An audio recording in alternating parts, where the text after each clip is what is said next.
तो Allahabad high court ने बोला भाग जाओ यहां से। अब देखो, लिव इन रिलेशनशिप होनी चाहिए कि नहीं होनी चाहिए, आप लोग बताओ। आपकी ऑलरेडी वाइफ है और आप लिव इन में रह रहे हो और फिर राइट्स क्लेम कर रहे हो हम नहीं देने के आपको राइट्स। देखो, शादी हमारे समाज में ना एक बहुत ज्यादा पवित्र। इलाहाबाद हाई कोर्ट की ना एक रूलिंग आई। एक मुस्लिम कपल था जो कोर्ट में गया था। अब जो मेल था ना, उसकी ना ऑलरेडी एक वाइफ थी और फिर भी वो लिव इन रिलेशनशिप में किसी के साथ में रह रहा था।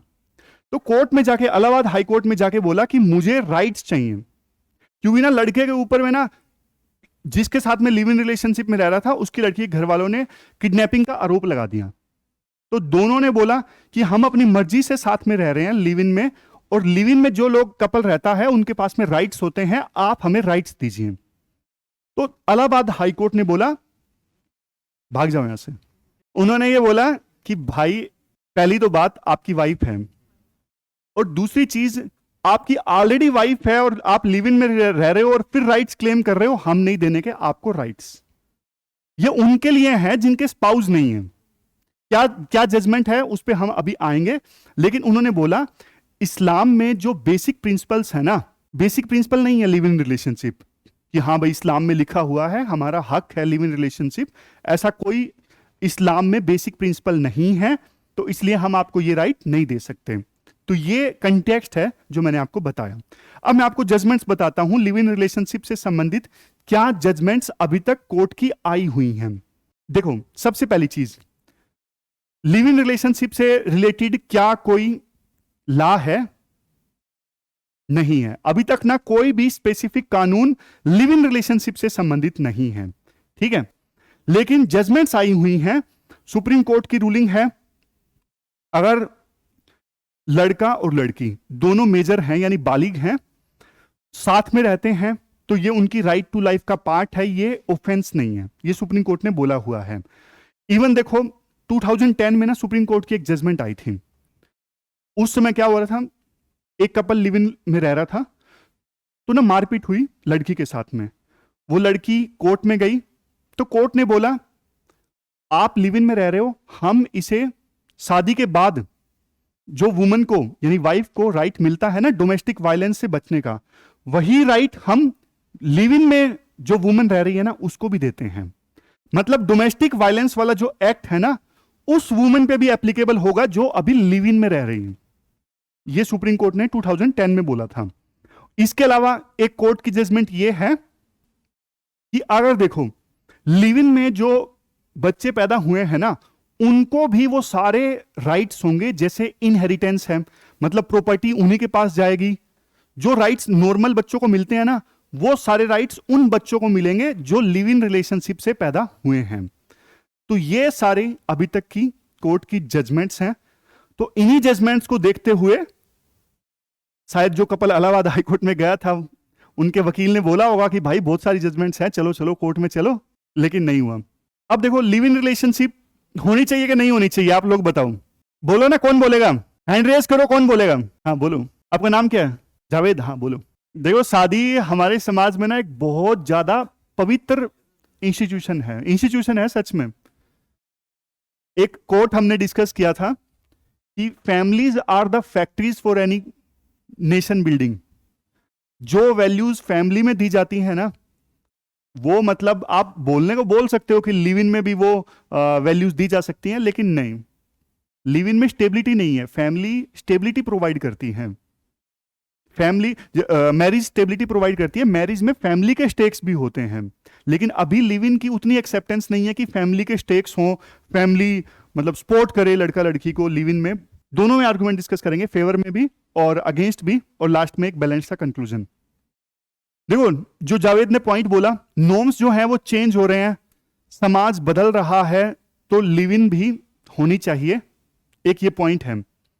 फाइनेंशियल इंडिपेंडेंस, अब लड़का लड़की एक साथ आके रहेंगे तो खर्चा डिवाइड हो जाएगा। अभी तक क्या है, लड़की लड़की साथ में रहते हैं, उनका अलग से हॉस्टल है, लड़के लड़कों का अलग से हॉस्टल है, तो साथ में रहेंगे तो खर्चा डिवाइड हो जाएगा, फाइनेंशियल इंडिपेंडेंस होगी। उसके बाद में लीगल रिकॉग्निशन, अभी कोर्ट्स की हमने काफी सारी रूलिंग्स जजमेंट्स डिस्कस की है जिसमें कोर्ट ने माना है, ठीक है। कंपैटिबिलिटी टेस्टिंग, अब देखो जिसको शादी करनी है, शादी एक बहुत इंपॉर्टेंट डिसीजन होता है। अब इतना इंपॉर्टेंट डिसीजन है, उससे पहले क्यों ना टेस्ट कर लिया जाए, है ना। तो कंपैटिबिलिटी टेस्ट हो जाता है, ठीक है। उसके बाद में क्या है, रिड्यूस्ड स्टिग्मा। पहले ना लिव इन के साथ में बहुत ज्यादा स्टिग्मा था, मतलब हमारे जो एल्डर्स थे, आपने देखा होगा, आपने महसूस भी किया होगा कि शादी से पहले देखते भी नहीं थे लड़का लड़की एक दूसरे को, है ना। लेकिन अब धीरे धीरे वो चीज कम होती जा रही है। अब पेरेंट्स खुद बोलते हैं कि एक बार मिल लो, बजाय इसके कि बाद में पछताओ, एक बार मिल लो। पर्सनल फ्रीडम है, सबकी अपनी अपनी चॉइस है। Arguments against social stigma. अब देखो एक बात है कि ये चीज आपने भी थोड़ी महसूस की होगी, कुछ ही लोगों में अभी एक्सेप्टेंस आई है, उतनी एक्सेप्टेंस नहीं आई। चलो मिलने की बात अलग है कि शादी से पहले मिल लो, मतलब मुझे नहीं लगता कि यहां पे जितने लोग हैं उनके पेरेंट्स इस बात को अलाउ करेंगे कि जाओ लिव इन में रह लो, कोई नहीं अलाउ करेगा। मतलब बहुत कम लोग ऐसे होंगे जिनमें लिव इन की एक्सेप्टेंस आई है। रूरल एरियाज में तो ऑलमोस्ट ना के बराबर है, अर्बन एरियाज में थोड़ी एक्सेप्टेंस है। हाँ भाई, किशनगंज से हो तुम, बताओ किशनगढ़ से एक्सेप्टेंस है या नहीं है? तुमने तो बनी ठनी पेंटिंग की बेइज्जती करवा दी। कल्चरल बिलीफ्स के अगेंस्ट है। बहुत सारे लोगों को लगता है कि यार ये हमारा कल्चर नहीं है, ये वेस्टर्न कल्चर है लिव इन वाला, तो हमारा कल्चर नहीं है।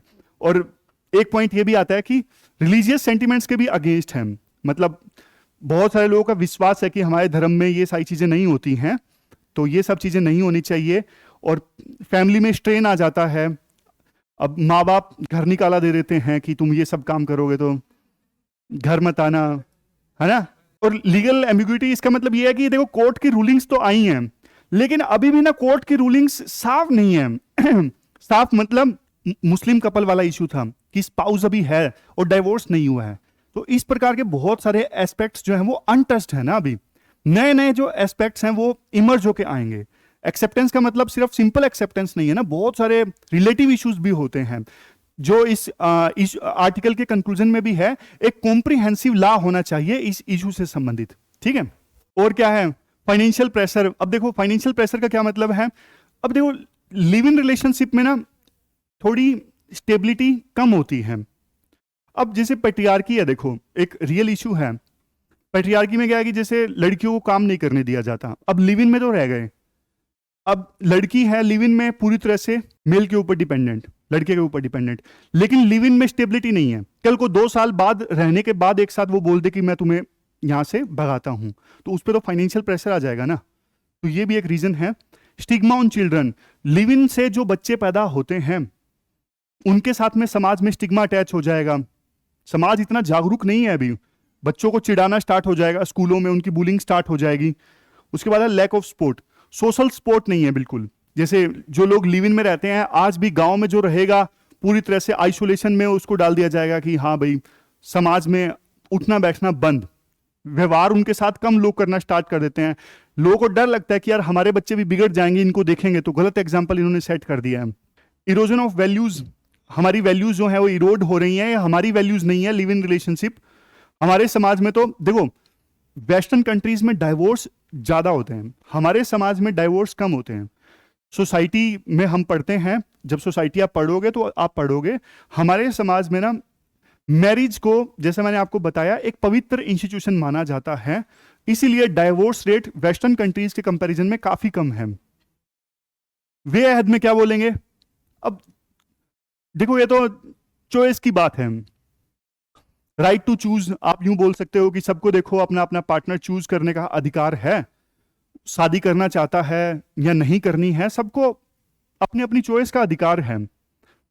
लीगल रिकॉग्निशन, देखो एक, लेकिन सरकार को एक कॉम्प्रिहेंसिव लॉ जरूर बनाना चाहिए, क्योंकि अगर सरकार कॉम्प्रिहेंसिव लॉ बनाती है, जो भी बनाती है डिस्कशन के बाद पार्लियामेंट में, तो समाज में एक एग्जाम्पल सेट होगा, लोग बोलेंगे। अभी जो जुडिशियल जजमेंट्स हमने डिस्कस की, ये तो देखो आपको पता है, आप यूपीएससी के एस्पायरेंट्स हो, अब बाकियों को थोड़ी ना पता है, बहुत कम लोगों को ये जजमेंट्स पता होंगी, तो इसलिए जागरूकता अभी भी काफी कम है। सरकार एक कानून बनाएगी इस पे कॉम्प्रिहेंसिव, तो लोगों में अवेयरनेस आएगी, तो ज्यादा लोगों को पता लगेगा। ये क्लियर गाइडलाइंस होनी चाहिए। और social acceptance, promoting social awareness spread की जाए। देखो यहां पे जो कंक्लूजन है ना, वैसे लिव इन रिलेशनशिप के पक्ष में थोड़ा ज्यादा है, बट आप बैलेंस सा दे सकते हो। आप बोल सकते हो कि देखो इंडिविजुअल स्पेस में ये मामला है, और मीडिया जिस हिसाब से पोर्ट्रे करती है, मीडिया लिव इन रिलेशनशिप के पक्ष में पोर्ट्रे करती है या फिर खिलाफ पोर्ट्रे करती है?